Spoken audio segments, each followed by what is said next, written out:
Chapter 50. Jen. By the time it's Friday, it feels like the longest week ever. Something about coming back after the holidays, combined with my new responsibilities as additional learning needs coordinator, and busing Year 7 to Pressfield for her class. At least I don't have the stress of driving the vehicle.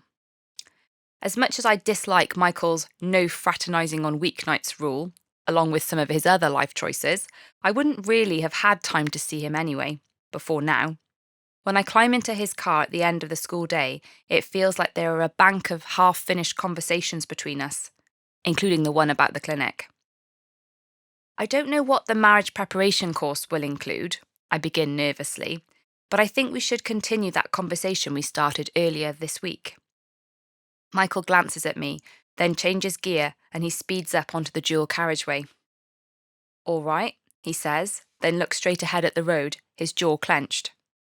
"Do you have any religious views on contraception?" I ask. He frowns and shakes his head. "No, why would I?" Honestly, his changing views could give me whiplash. "Right, I just wanted to check." "I'm not a Catholic, Jennifer," he drawls, but it's the wrong joke at the wrong time, and I don't feel like laughing.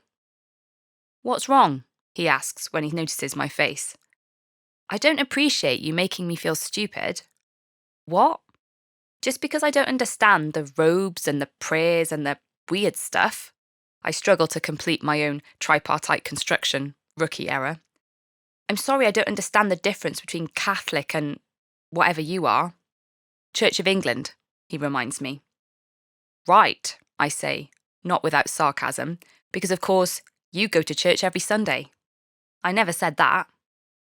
"So what are we going to say to this vicar tonight then?" I question him. Because if I know you, you're going to go in there and pretend to be super religious because you always want to be super at everything. "Where's all this come from?" He raises an eyebrow. "I never said I was going to pretend anything. I just want to get married in my church and all the couples have to attend the course." "It's your parents' church," I correct. "Not yours." "I grew up going there every week," he counters. "So now that you're nearly 30, that's still relevant?" I return. "The truth, Michael, is that you don't go to church, so you never found another one when you went to uni or started working or bought a house." "I thought you said you didn't like it when religious people were judgy." I must be getting to him because he's deflecting big time. "I'm just worried that your parents have very specific ideas about what they want, and I'm not good enough for them." He reaches over and squeezes my hand. "I don't know how you can think that." I look out of the window. We've passed the city and we're driving alongside fields now with the sun lower in the sky. Wait a minute. It suddenly hits me.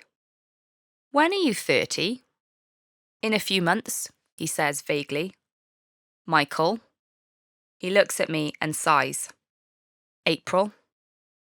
"What date?" I ask, my teeth clenching together. "It doesn't matter," he says. I wait for 5 seconds before saying, "I hope it's not..." At the same time, Michael says, "The 13th. I bury my face in my hands and moan. "I used to worry about my mental state," I say as I emerge again. "But you! What's wrong?" He indicates and the car runs onto the slip road. "You wanted to get married before you were 30. Admit it." "Well, I thought it would be nice." "Nice," I repeat in disgust. It is, after all, the English teacher's most hated word.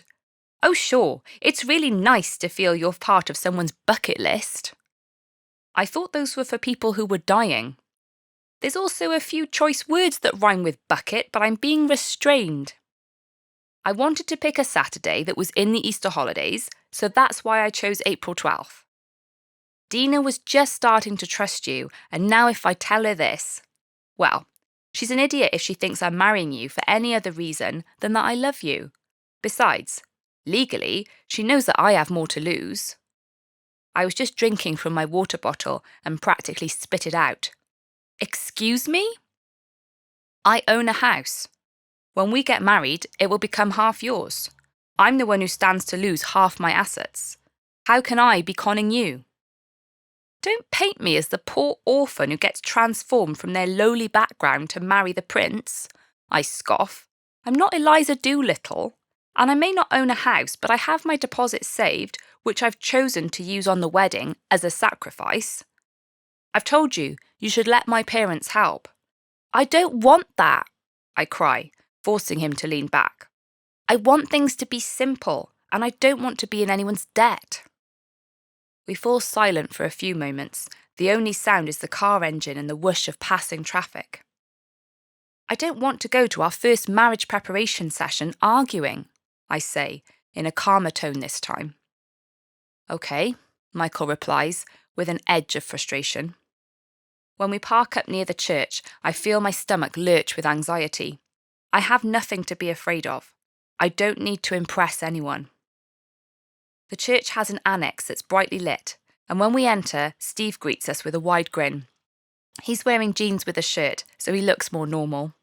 It's modern in here, with carpet and chairs set out in a semicircle. There's a table with a teapot and 2 boxes of pizza. Glad you made it, Steve says warmly. Grab some refreshments. There are 2 other couples, one already sitting in the semicircle and the other at the buffet table. Hi, I say, sounding like a kid on the first day of school. They introduce themselves as Violet and James. Violet's dressed in a blouse and skirt with a pin that says branch manager. I'm guessing she works for a bank. She looks in her mid-30s. James looks older, but it's always hard to tell with guys. His face is weathered and he's wearing a t-shirt as though he doesn't feel the cold. Michael, still looking annoyed, takes his plate and sits on the chair furthest away from the seated couple. I smile at them as I take a seat next to him. I'm Jen, I say. They both look around my dad's age. Matilda. The woman with a stylish silvery grey bob holds out her hand. Most people call me Matty. As I take her hand, I notice she has some serious rings with jewels the size of rocks. Cut glass accent too. She must be loaded. Benedict. The man next to her nods his head. They have cups of tea but no pizza. Maybe they're going to have supper later. I need to stop judging people. It's not their fault they're rich. Once Violet and James have sat down as well, Steve takes a seat in the middle. Welcome to you all, he says.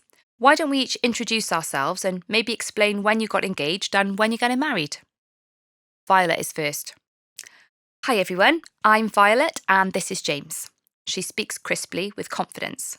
We got engaged on holiday last year and we're getting married this summer. Benedict is next after James, but he looks to Matty to speak. We're a little more senior, she jokes. We actually got married 20 years ago. It was a second marriage for both of us, and we went through a bit of a rough spot, and now we want to renew our vows. Respect to them. I feel bad for judging them now. Oh no, it's our turn. I'm next in the row, but Michael signed us up for this thing, so I stay quiet to force him to speak up. Hello, Michael says, rather formally. I'm Michael, and this is Jennifer. Why is he calling me that? We got engaged at Christmas, and we're getting married in April. I can feel Violet eyeing me immediately. Wow, she says. That's so romantic, Matty sighs.